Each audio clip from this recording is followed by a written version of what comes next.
On September 23, 1947, Air Force Lieutenant General Nathan Twining issued a memo to Brigadier General George Shulgin about a very concerning issue that the Air Force had no idea how to contend with. It would become known as the Twining Memo. The memo addressed sightings of flying discs that maintained operating characteristics such as extreme rates of climb and maneuverability. The objects were described as circular or elliptical in shape, with a metallic or light reflecting surface. Twining was clearly concerned about the national security implications of what he referred to as the phenomenon. He noted that there is a, quote, possibility that some foreign nation has a form of propulsion, possibly nuclear, which is outside of our domestic. Nearly 80 years later, military officials and political leaders still share the same concerns. Now, we have incidents where sensors, sometimes even multiple types of sensors, detect things that we cannot explain. UAPs, whatever they may pose a serious threat to our military or civilian aircraft, and that must be understood. That's Congressman Robert Garcia, ranking member of the National Security, Border and Foreign Affairs Subcommittee, echoing a refrain heard repeatedly at recent hearings dedicated to the UAP phenomenon. We should come to this hearing with an open mind, and we should not let our existing ideas restrict us on either side. We can't be afraid of asking questions, and we can't be afraid of the truth. Something is in our airspace, and it could be a very serious threat. But maybe the best way to understand what these objects actually are is to look at when they first started showing up.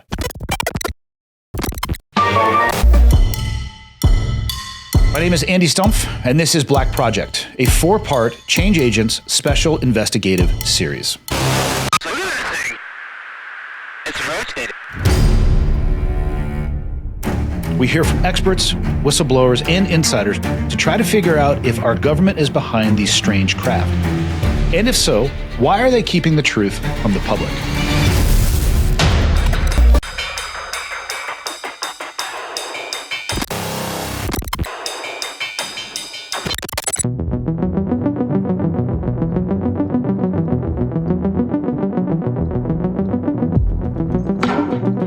Insofar as the modern sort of sightings era for UAP, I think really did start in World War II. That's Nick Cook.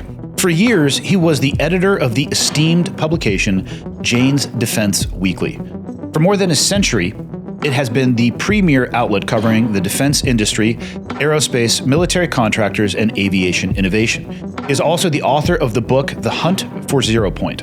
The role at Jane's gave him nearly unparalleled access to not only defense and military officials, but also third-party industry contractors like Lockheed Martin, Raytheon, Northrop Grumman, and others. After years of seeing highly advanced aerospace innovations firsthand and hearing rumors of secretive anti-gravity programs, Cook became curious.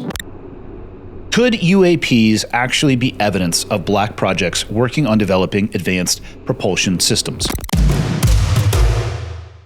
He began by investigating when military officials first started to discuss crafts that behaved in unexplainable ways. But I think mentally for me, it started with the Foo Fighters, these mysterious balls of light that were seen primarily in the European theater of war, but not exclusively so. Encounters with Foo Fighters, as Cook notes, were a strangely common occurrence in World War II. It does look like from the 1940s onward, U.S. military high command was, in fact, very interested in this problem, even though they said they weren't.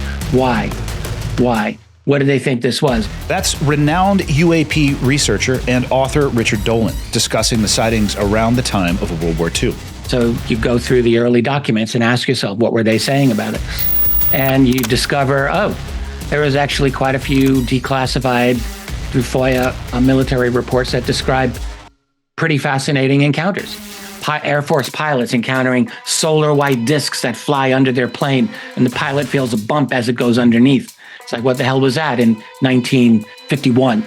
Or a CIA memo to the director of the CIA from his head of scientific intelligence in 1952 that says sightings of unexplained objects at high altitudes and high speeds in the vicinity of sensitive U.S. installations are of such nature that they are not attributable to natural phenomena or known types of aerial vehicles. That's a pretty straightforward statement. And, you know, when you read enough of these, you start to think the public persona of these flying saucers is very different than what was being discussed within the classified world. And so that's what got me hooked. The more Nick looked into World War II reports, the more he became drawn into diving deeper. I was actually very reluctant to get drawn into the whole kind of Nazi flying saucer mythos, because I came from a very, I like to think, respectable aerospace and defense background. So for me, diving into the sort of the Nazi flying saucer myth story from World War II was an awkward place to start. But I felt in order to do the story of truly exotic aerospace vehicles, I mean, you can read into that perhaps flying saucers if you want, but if I wanted to do that story justice, I had to start with World War II.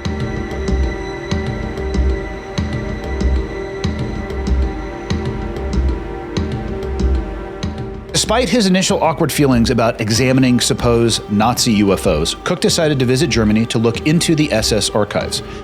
His research led him to the work of a man named Hans Kammler. He was an SS general with overall responsibility for German secret weapons at the end of the Second World War. So from like 1944 through to the end of the war in 45. Along with overseeing the construction of several infamous concentration camps, Kammler headed Hitler's so-called Wunder Weapons program. Being a technocrat and an administrator, he had all the secrets at his fingertips. He knew literally where everything was going on, what it was. He wasn't an engineer in the sense that he had detailed knowledge of these programs, but if you were going to make a trade at the end of the Second World War, your life for knowledge, this guy had knowledge in spades.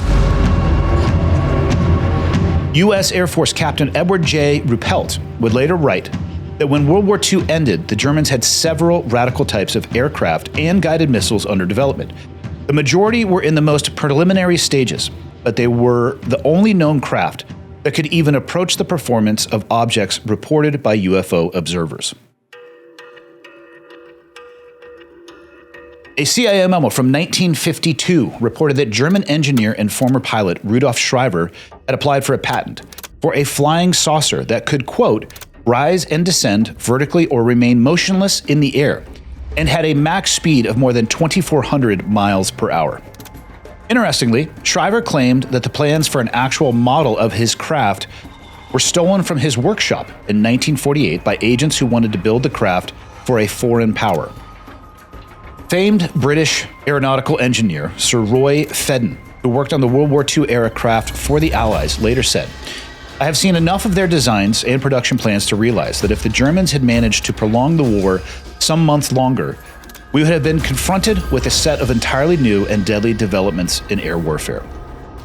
Whatever it was Germany was working on, if anyone would know the details, it would have been Hans Kammler.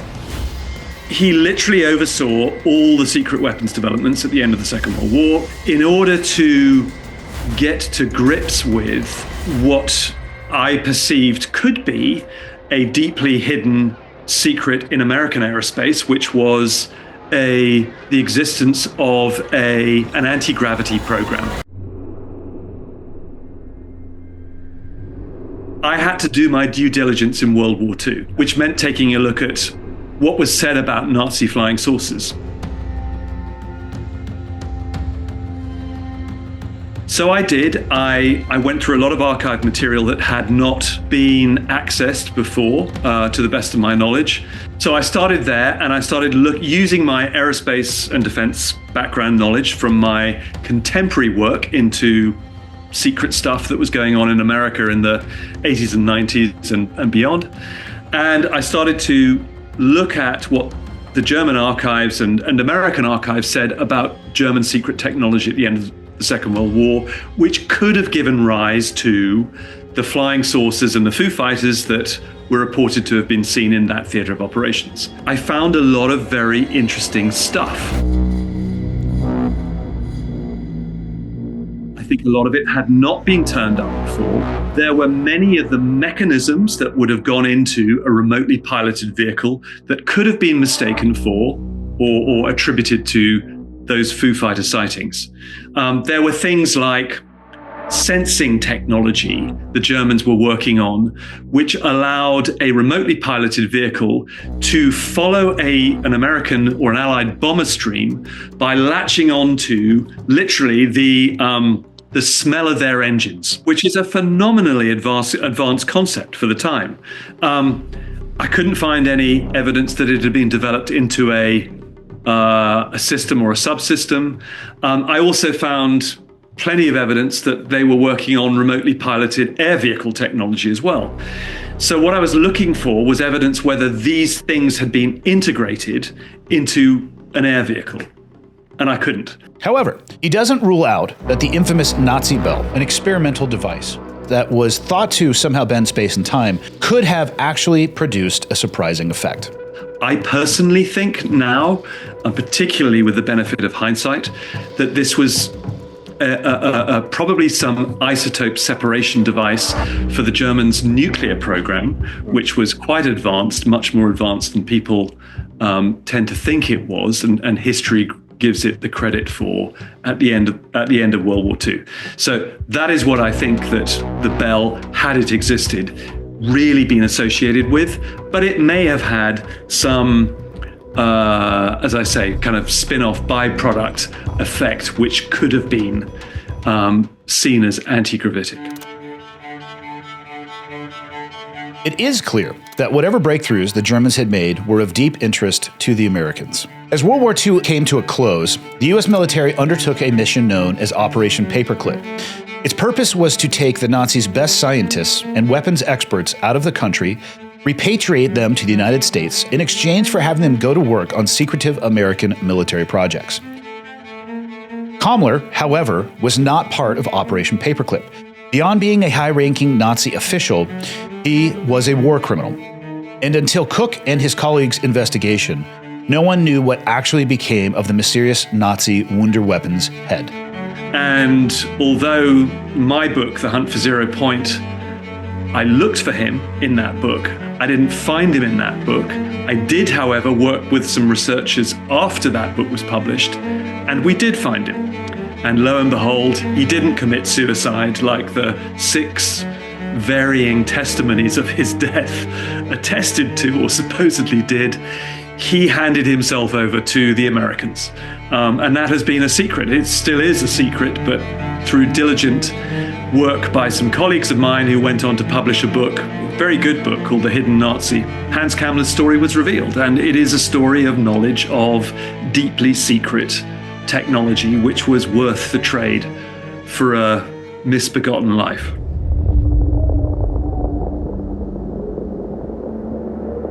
Not long after Germany's best scientists were relocated to America and Kammler spilled Germany's deepest weapons secrets, something strange began to happen in America.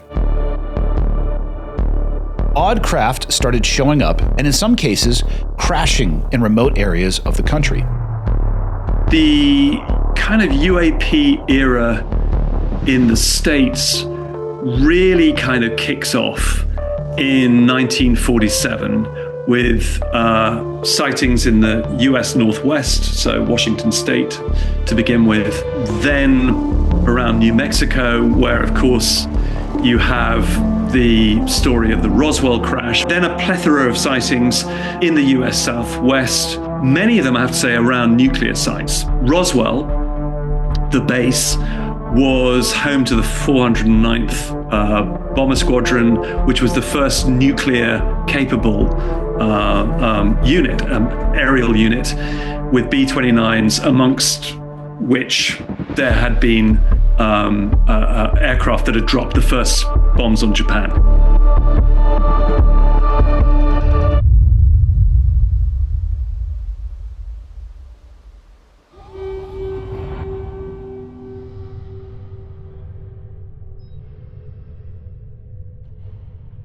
As almost anyone familiar with UAP lore now knows, in the summer of 1947, something crashed in the desert of Roswell, New Mexico.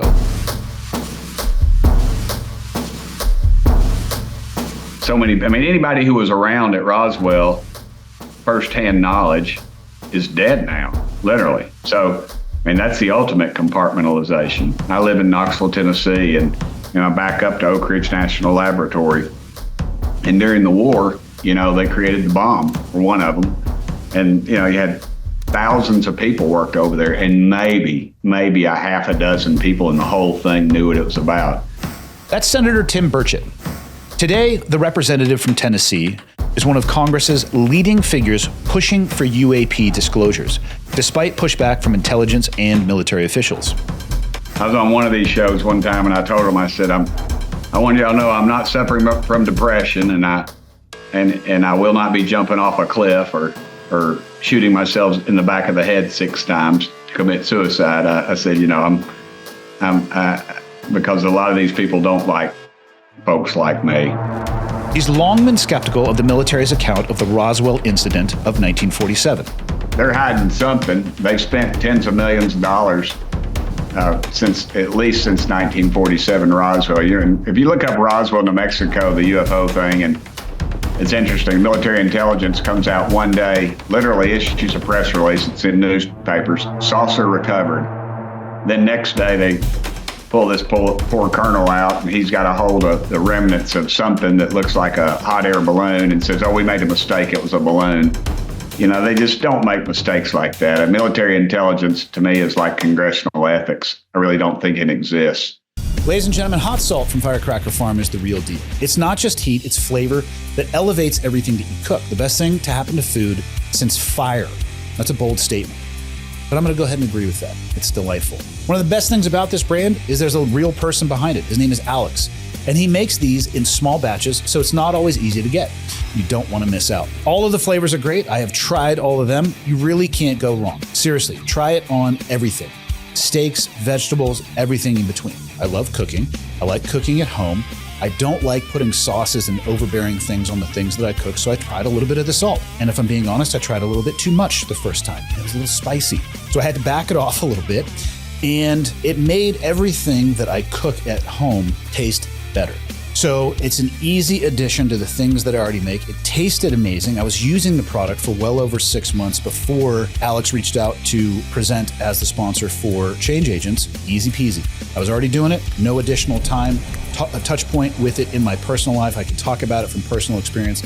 Love what the brand stands for. Love what the brand was founded around. Enjoy the person who founded the brand. This is a match made in heaven. Get out of the comfort zone of what you can get in the grocery store. Go online to Firecracker Farm and use the code IRONCLAD for 15% off of your first order. You're going to be shocked at how much more of a flavor it brings out in what you cook.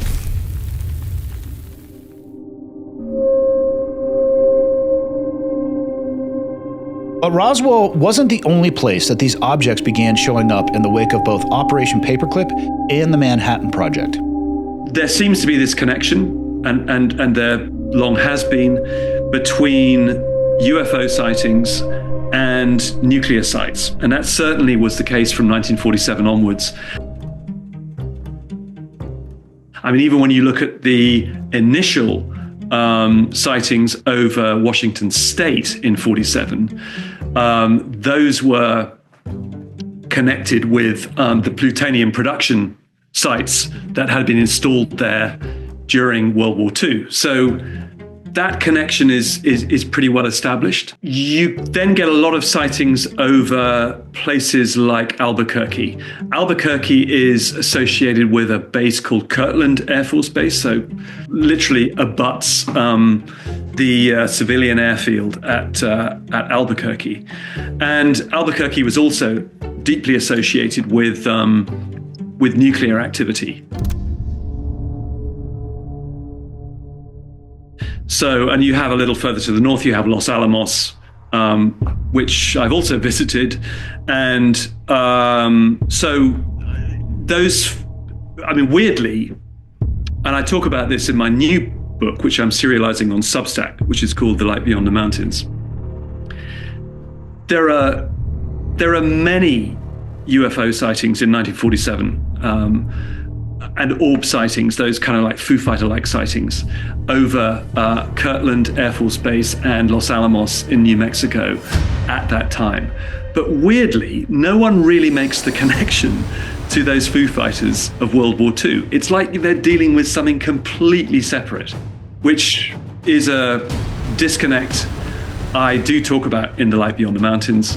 And it's a curiosity, it has to be said. The orbs, so-called flying saucers, and other strange objects may have looked differently from each other, but they all shared a common trait. They seem to literally defy gravity and have no visible propulsion systems. This, while the military, with the help of former Nazi scientists, became extremely interested in the idea of anti-gravity technology. I mean, I think this kind of, the aerospace angle of things, I think probably came in probably around the 1950s. I mean, we had the creation of Area 51, you know, to start working on these top secret spy planes and bringing in, leading into the stealth era.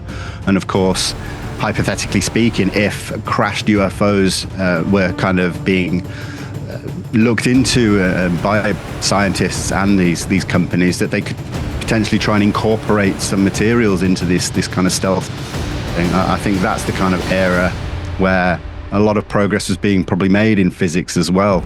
So you can kind of combine all those things together, and it makes sense that, you know, looking back all these years later, that it was kind of the beginning of what we're seeing to this day.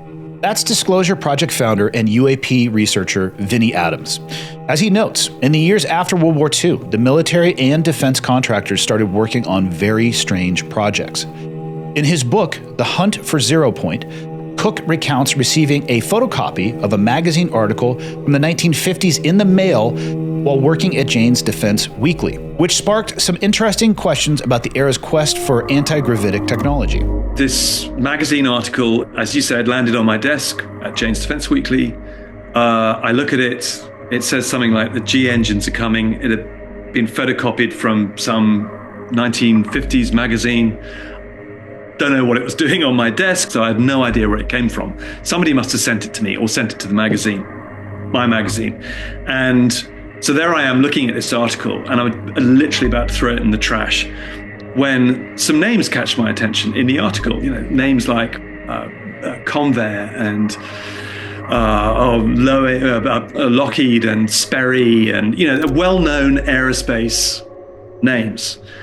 And I'm looking at them, and there are these people who are quoted from those companies who are talking about an imminent anti-gravity breakthrough. So this article I was about to throw in the trash sort of gets gently kind of retrieved, and I'm looking around to make sure that I'm not being overlooked as I'm reading this thing, because it's really sort of in the lore of my publication at the time, bad form to be reading sort of something as it was kind of that taboo.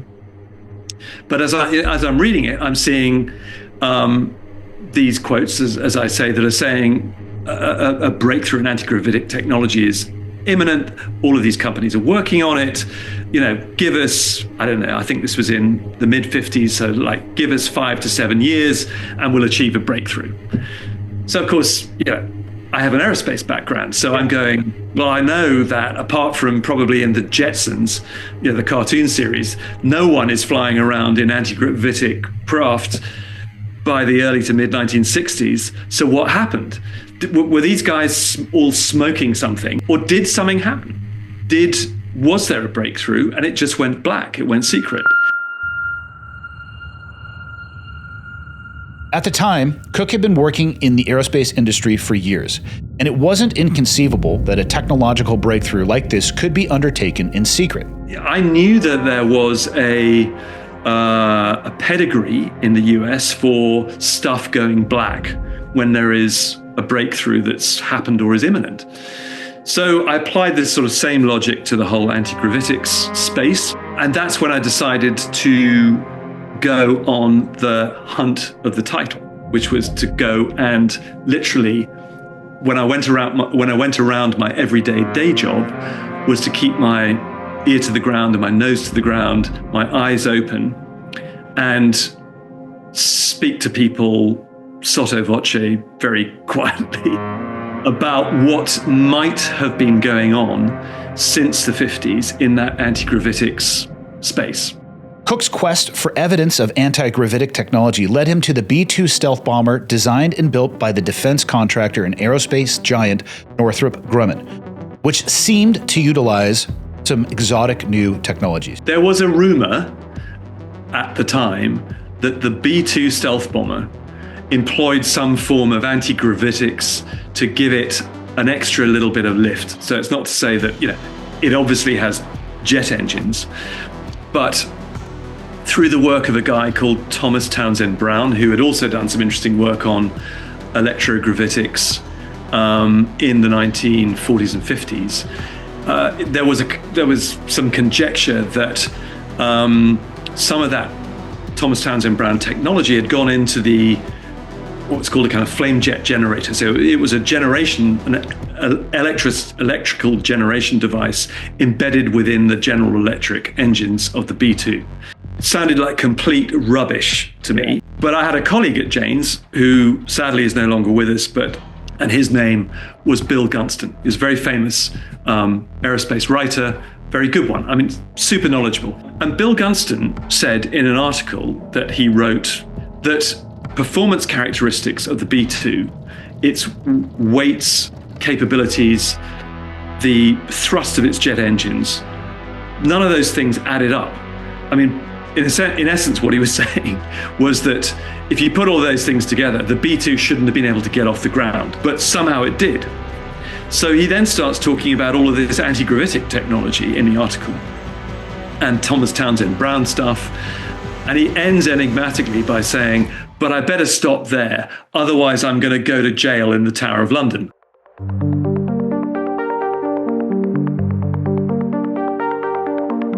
Though Cook says he didn't see evidence of anti-gravitic technology in the B-2, there is a curious connection to the craft. Thomas Townsend Brown, who performed critical work on the B-2, was also an eccentric inventor, obsessed with ideas like time travel and anti-gravity.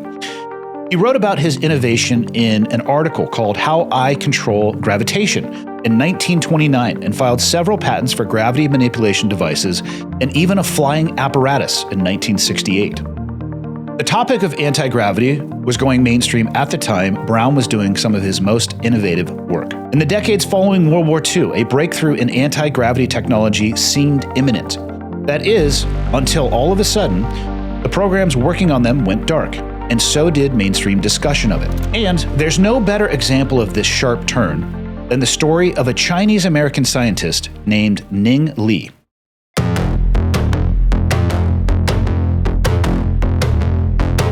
She was a physicist who worked at the University of Alabama at Huntsville. Huntsville, as people may know, is associated with rocketry and NASA, and that's where Wernher von Braun built his rockets. She was trying to replicate they were kind of like anti-gravity experiments of a Russian whose name is Yevgeny Podkletnov.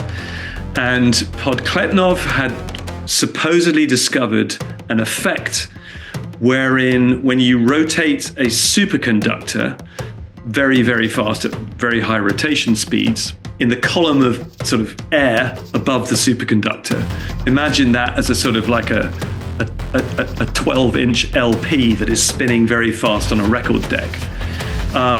In that column of air above that, there was a measured weight drop off, a weight reduction of a weight suspended in that column of air of around 2 to 5%, which doesn't sound much, but actually, since that physically is meant to be impossible, it was pretty interesting. So Ning Li was trying to replicate that work, his work, at the University of Alabama at Huntsville. Ning Li's work in anti-gravity soon gained the attention of some of the most powerful people in the military-industrial complex. That work, I think, was supported by NASA to a degree. Anyway, it had some funding from other sources. She then gets funded by US Army Missile Command, I think, shortly after that work. We're talking now about the early 2000s. And whilst I hadn't met her when I wrote the Hunt for 0 Point. I did meet her after the book came out. So I met her in 2003 at a conference in just outside Washington, DC. And I talked to her. I, in fact, interviewed her. And she had some very interesting things to say about what she'd done. She said that she was, on the threshold of a breakthrough. This should be something that should be for all mankind, blah, blah, blah, blah. Within a year, she disappeared.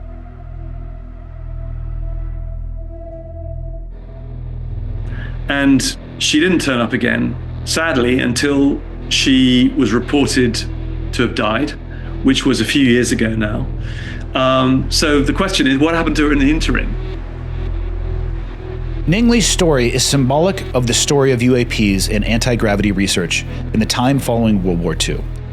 Decades after, Lieutenant General Nathan Twining wrote that flying discs with strange propulsion systems needed to be investigated. In the 1980s and 90s, the topic went from a pressing concern to the fringes. Military officials, defense insiders, and aerospace engineers stopped speaking publicly about UFOs, and experimental aircraft and conversations around them were relegated to fringe media and Hollywood blockbusters.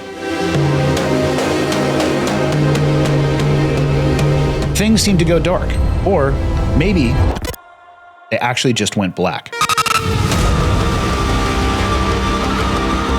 So, what kind of craft might military special access programs and private black programs be working on? That will be next time on Black Project.